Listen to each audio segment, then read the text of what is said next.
से बहुत अफसोस है मुझे, और दो तीन बातें आपसे कहना चाहता हूं।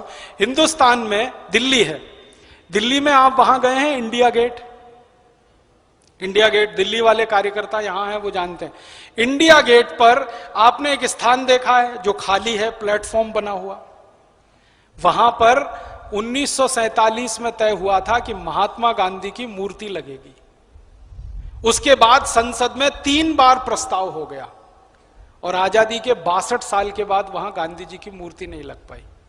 और पता है वहां मूर्ति पहले लगी हुई थी जॉर्ज की, अंग्रेजों के राजा की, और फिर बात हुई कि ये तो अब हमें गुलामी की निशानी के रूप में हटाई देना पड़ेगा, तो वो हटा के गांधी जी की मूर्ति लगानी।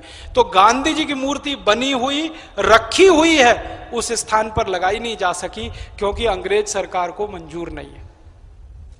हमारी गुलामी हट जाए ये अभी भी अंग्रेज सरकार को मंजूर नहीं है, और भारत सरकार अंग्रेज सरकार से रिश्ते खराब नहीं कर सकती है, इसलिए महात्मा गांधी की मूर्ति नहीं लग सकती। मैं ये कहता हूं महात्मा गांधी की मत लगाओ, भगत सिंह की लगा दो, ऊधम सिंह की लगा दो, चंद्रशेखर आजाद की लगा दो। भगत सिंह की मूर्ति लगाना वहां बहुत प्रासंगिक है क्योंकि उसी के बगल में संसद है जहां भगत सिंह ने बम फेंका था, आपको मालूम है, जिसकी सजा उन्होंने खाई थी और फांसी पाई थी। तो भगत सिंह की मूर्ति लगा दो, क्या तकलीफ है?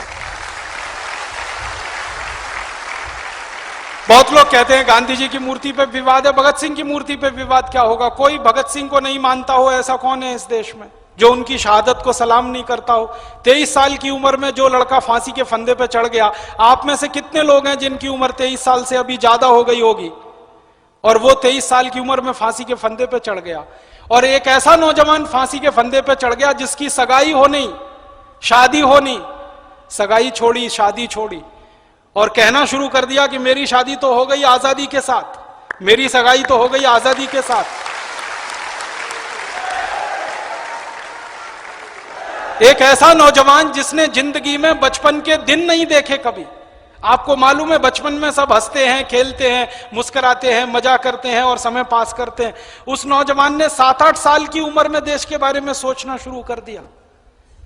वो कहानी तो आप सब जानते हैं ना, खेत में जाके काम कर रहा तो मैं बंदूक बो रहा हूं ताकि इसमें से पेड़ उगेगा और उस पेड़ पर सैकड़ों बंदूकें निकलेंगी और उनसे अंग्रेजों को मारूंगा।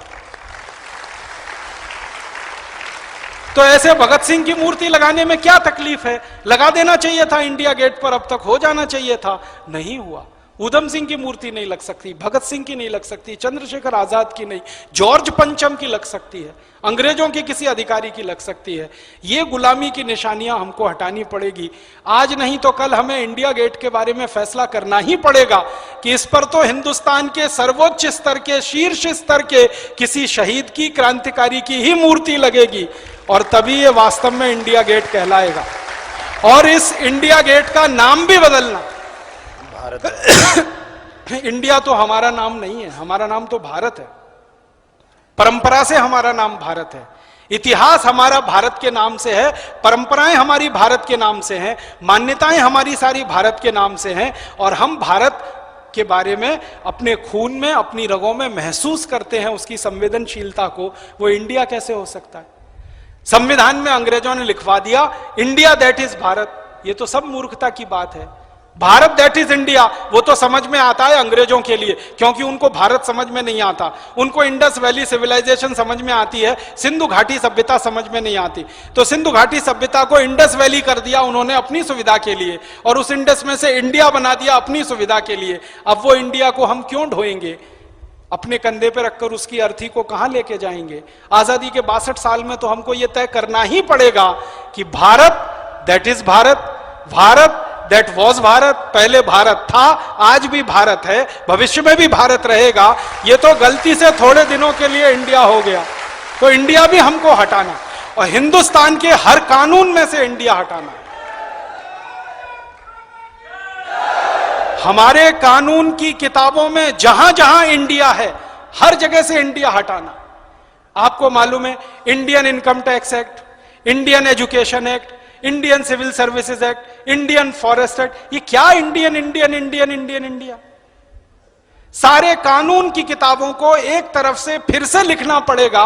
जहां जहां इंडिया है हर जगह भारत आएगा, वरना आजादी का कोई मतलब नहीं रह जाएगा, वरना लाखों क्रांतिकारियों की शहादत का कोई मतलब नहीं रह जाएगा।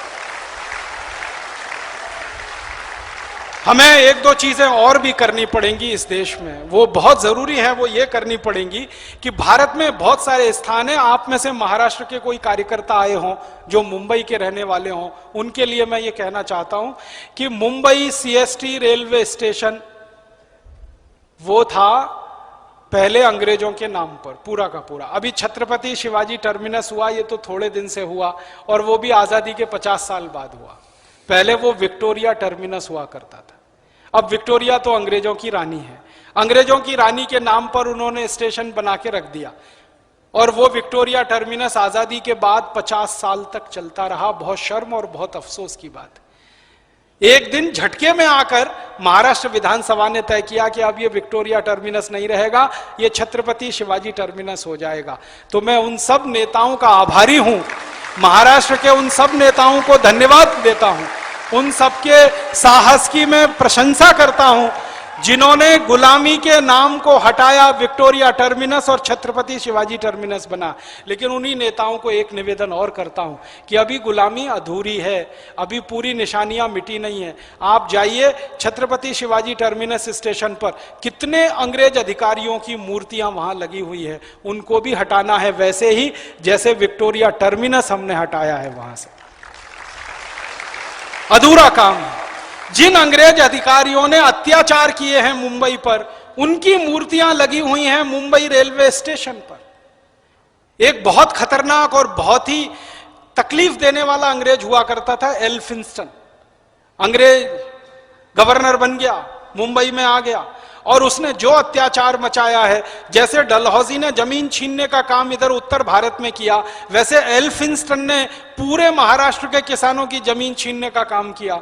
वो एल्फिंस्टन इतना ही अत्याचारी था जितना डलहौजी था, उसमें कोई कमी नहीं थी। उस एल्फिंस्टन की मूर्तियां, उस एल्फिंस्टन के फोटो अभी भी मुंबई में जगह जगह पर हैं, और उसके नाम पर एक स्टेशन भी है, एल्फिंस्टन रोड। उसके नाम पर एक कॉलेज भी है, एल्फिंस्टन कॉलेज। तो ये एल्फिंस्टन कॉलेज का नाम बदलना है, एल्फिंस्टन रोड का नाम बदलना है, और कम से कम अत्याचारी अंग्रेजों की मूर्तियां तो पूरी तरह से हटा ही देनी है।